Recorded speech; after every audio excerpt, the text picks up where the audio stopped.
In this episode of Idea City, The only way to be sustainable in any habitat that we know of, that we have ever studied, is to live below the capacity of that habitat.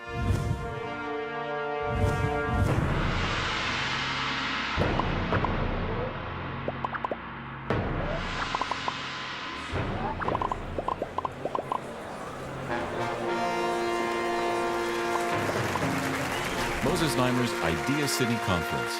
Ideas change the world. So our next speaker is going to pick up this story of this long emergency that we've really been in.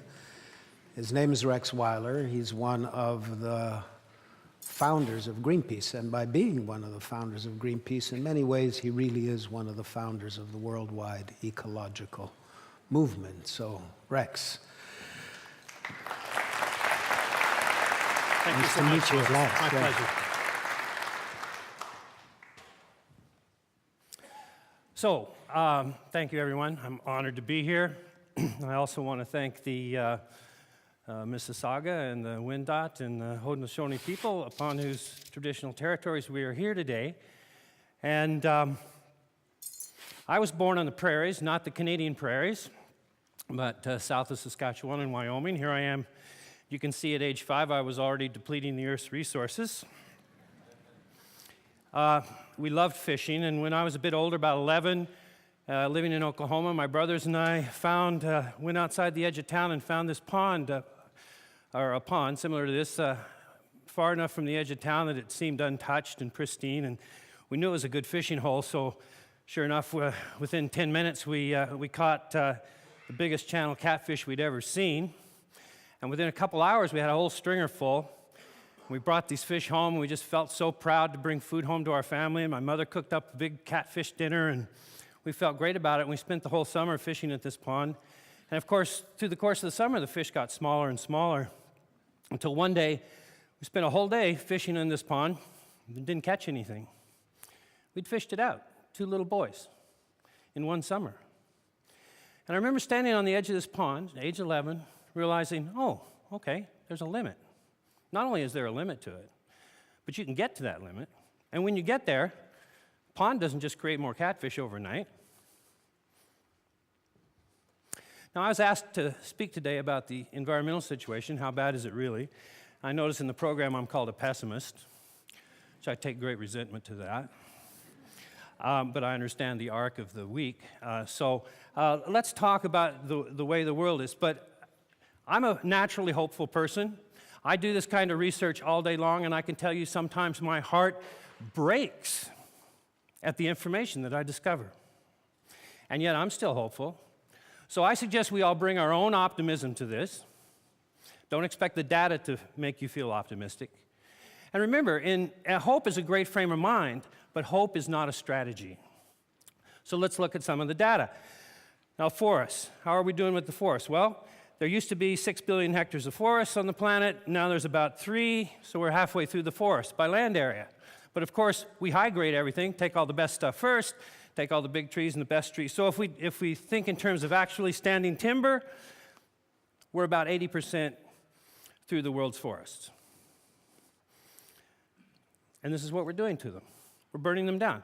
We're creating agriculture land, which then eventually we degrade.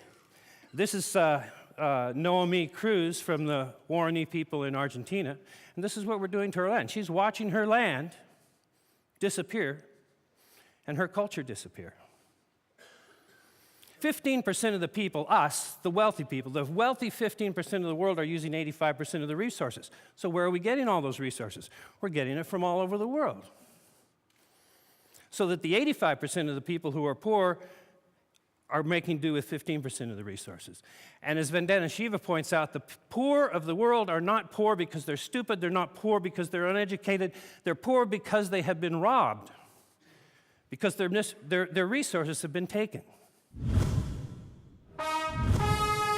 We lose a species now at a rate faster than any time since the asteroid hit the Earth and the dinosaurs perished 64 million years ago. We're the asteroid. Great ideas are meant to be shared. Join the discussion on Facebook.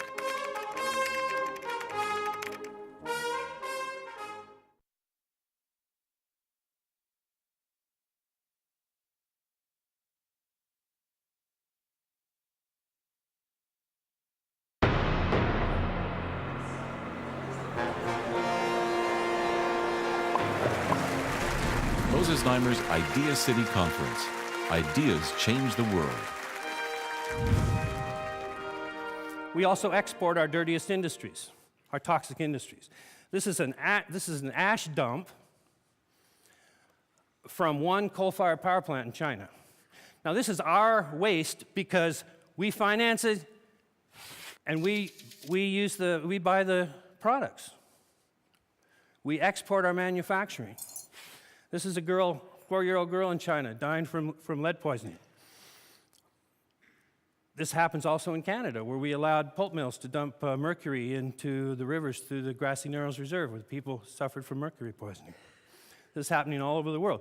The toxins in our environment have not decreased in spite of all our environmental movement. 40 years of environmental movement. How about the marine mammals?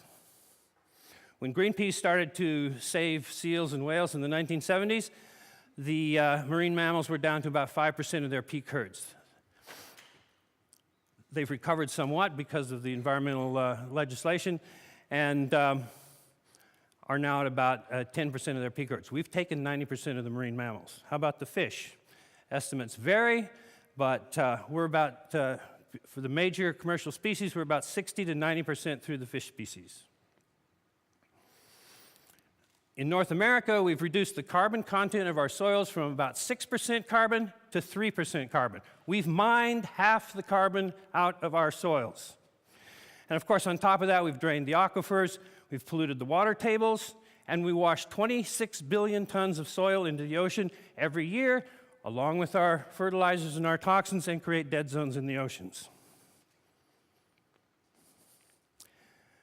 Deserts are growing at about 6 million hectares per year. The forests are shrinking at about 16 million hectares per year. Figure it out. You live on a planet where the forests are shrinking, the deserts are growing. I would be concerned. How about species? We lose a species now at a rate faster than any time since the asteroid hit the Earth and the dinosaurs perished 64 million years ago. We're the asteroid. We are the asteroid now. We lose a species about every 20 minutes. So while I'm up here speaking to you, another species blinks out of existence forever. And that goes on day and night, and that'll go on all week. And while all the other speakers are up here, in 20 minutes, we lose another species off the planet forever. We're about halfway through the bees in North America. And we're now experiencing colony collapse in Europe, and in Asia, we see this as well. The coral, we're going to lose the coral. We're 50% through the coral now. The seas are 30% more acidic than they were 50 years ago. It just doesn't look like the coral's going to survive. It's my feeling that what we're doing is we're destroying the real wealth, which are rivers and forests and diversity, for this fake wealth, this money. And what do we do when we get rich? We buy more stuff. I believe we're destroying the real wealth, and I believe that our growth is destroying the real wealth. Let's look at some examples of sustainability in the world. Now, in 1944, the U.S. government, U.S. military, took 29 reindeer to St. Matthew's Island to feed the soldiers. The war ended. They didn't need the island. They left the island. They left the reindeer. Good thing for the reindeer. They loved it. They had no predators on the island. Party, party, party. Lots of lichen, lots of grass. Some biologists went back in the late 50s and found 1,350 reindeer partying on, having a great time. But the island has a capacity. Every habitat in the world, including the planet itself, has a capacity, a biocapacity based on how much solar energy is converted to biomass, which the species can consume. The reindeer blew right past, you see the red line, the reindeer blew right past the capacity of that island. The biologists figured that the island could support about 2,000 reindeer. Party, party, party, kept on going, kept on going. You can overshoot a habitat by quite a bit. The reindeer overshot this habitat by 3 times, 6,000 reindeer in 1966, and in one winter, they perished. They'd eaten all the food. They crashed down to 42 and eventually perished. Technology does not increase the carrying capacity of our environment, which some people have claimed. Technology allows us to use up that capacity faster. Get the latest Idea City news instantly. Follow us on Twitter.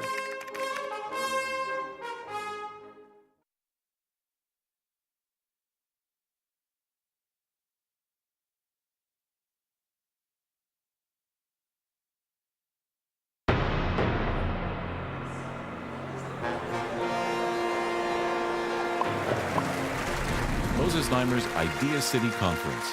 Ideas change the world. There's many human examples, by the way, Mesopotamia, etc. This is Easter Island. You can see that Easter Island had a capacity, had a beautiful forest and a lagoon full of fish. The people denuded the forest to roll these big stone statues around, fished out the lagoon, and crashed. They also grew to about 3 times the capacity of the island before they crashed. Here's the interesting thing. Most of the stone statues on Easter Island are still in the quarry half carved. They could not stop what they were doing even as they cut down the last tree. They were delusional to the end. Now, can you overshoot a planet? Yeah, if you keep growing, you can. Here's some growth curves of things we consume. This is our population growth, the damming of rivers, various resources that we consume. But I want to draw your attention to this one. Paper. Remember how computers were going to save paper? Today we use 300 million tons of paper a year, 6 times the paper we used in 1950 before the computer revolution. Computers do not save paper. Our technological efficiencies do not save resources. In economics, we call that the rebound effect. We also call that the Jevons effect. We know that when we gain efficiencies, resources become cheaper. We use more of them, not less. So if you think we're going to get out of this by inventing some new efficiency, history's not on our side. Here's some more sweeping curves. The growth of our consumption of stuff. Water, paper, soil, phosphorus, oil, coal, liquid fuels, copper, etc. Now, we can add up and sum these curves, and you don't need to be a mathematician to do it. You can eyeball it. You could probably all draw the curve in your mind. This is what it looks like. This is our growth since 1750 of consumption of resources. It's a 3.5% growth curve. At a 3.5% growth, that's a doubling time of 20 years. So in the 200 years between 1750 and 1950, we doubled 10 times. That's 1,000 times growth. By 1950, we were using 1,000 times more resources than we were in 1750. Now, this doubling time thing is very important because by 1970, we doubled again, using 2,000 times the stuff we were using in 1750. By 1990, we doubled again, 4,000 times. We are now using about 8,000 times the resources that humanity used in 1750. We have overshot the Earth's capacity. There have been many studies done. The original one was done in 1980. The most current studies being done by Bill Reese at the University of British Columbia suggest that we're about 50% overshoot. We use 50% more resources every year than the Earth can replenish. Then this is the stuff. The copper, the steel, the iron ore, the fish, the trees, the electronic junk. Our electronic revolution has a giant footprint. So here we are. We're growing our economies. We want to grow our economies 3 or 4% per year worldwide. We're growing our consumption of stuff at 3.5%. We think we're going to save ourselves with efficiency. We've never done it before. But let's say that we have a technological miracle and we reduce our growth of consumption. We keep growing our economies. There's this talk about decoupling the economy from consumption. So let's say we actually do a historically unprecedented thing and reduce our growth in consumption from 3.5% to 1%. Well, at 1%, the doubling time is 70 years. So in 70 years, here we are. Again, you don't have to be a mathematician. You can look at this chart. You can see that the amount of stuff we're going to use in the next 70 years at 1% growth,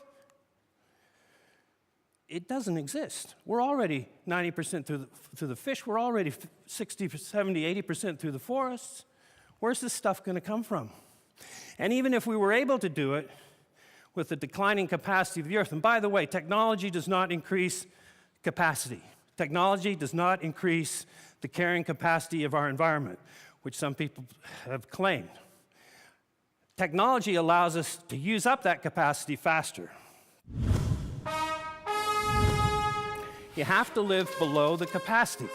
Nature shall not be mocked. There are rules. Get the latest Idealist news, presenter information, and watch streaming video at ideacityonline.com.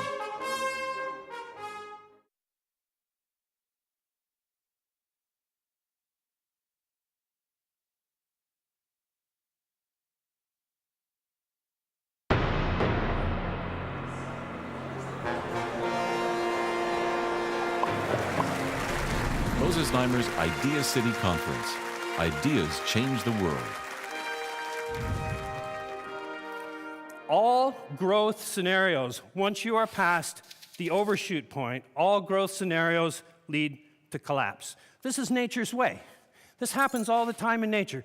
Predator-prey relationships going like this all the time. The wolves overshoot the deer, they crash, the deer come back, the wolves go back, so forth. But if you try to continue to grow, once you're in overshoot, you will collapse. The further you grow, the more you collapse. The only way to be sustainable in any habitat that we know of, that we have ever studied, is to live below the capacity of that habitat. There are no examples in nature, 0 examples in nature of sustainable growth. Sustainable growth is an oxymoron. It does not exist, not in nature. You have to live below the capacity. So the ideas we need are not necessarily big ideas. Maybe the ideas we need are small ideas, little ideas. This is my friend in British Columbia, Merv Wilkinson. He lived on this land for 70 years. He logged this land for 50 years, and the day he died, a few years ago, he had more standing timber on his land than the day that he bought it. Now that, my friends, is sustainability. And one day I was walking through this forest with Merv, and he was explaining all these systems that he had, and he turned to me and he said, "You know, Rex, it's really simple. Just cut below the growth rate. If you cut below the growth rate, your forest is growing." You can't cheat nature. We can mock the environmentalists, we can call us pessimists, but I'm not a pessimist, I'm a realist. I don't mind being mocked, but nature shall not be mocked. There are rules. I think we need ordinary heroes. I think we need people who will stand up in front of their communities and speak the truth, and not be intimidated by the consequences of having a conscience. And I believe that if we do that, and if we treat the natural world as a sacred thing, not turning every river and every forest and every resource into cash, but loving nature, treating it as sacred. I believe this is a sacred path we are on. Sustainability is about being in relationship. The changes we need to make are not inventing new things. Sustainability, what sustains itself in nature, not things. We all die. Species go in and out of life. It's relationships that sustain themselves in nature. And what we have to do to be sustainable is to change our relationship with nature, to love it, to treat it as sacred, to treat it as valuable as it is, as it stands, not thinking, wow, if we built a power plant on that river, we could make a bunch of money. And if we do that, if we humble ourselves, and if we treat nature with respect and love it, then if that winter comes, if we have to live with less stuff, I'm not worried about my children having less stuff. I'm worried about my children living in a world that is heating up and is going through ecological collapse and political chaos.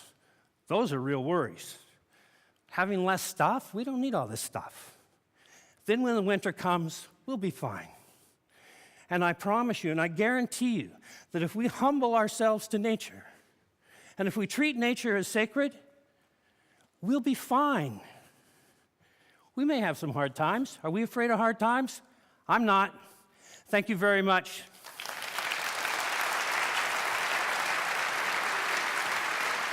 Thank you so much.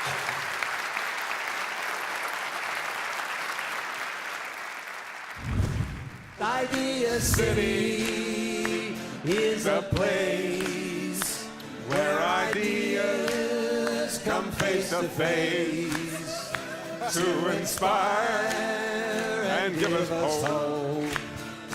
At this time, our planet needs it most. Idea City is a place. Everybody sing. Where ideas come face to face to inspire and give us hope. At this time, our planet needs it most. Idea City, gotta bring our ideas to Idea City, where ideas come face to face to inspire and give us hope.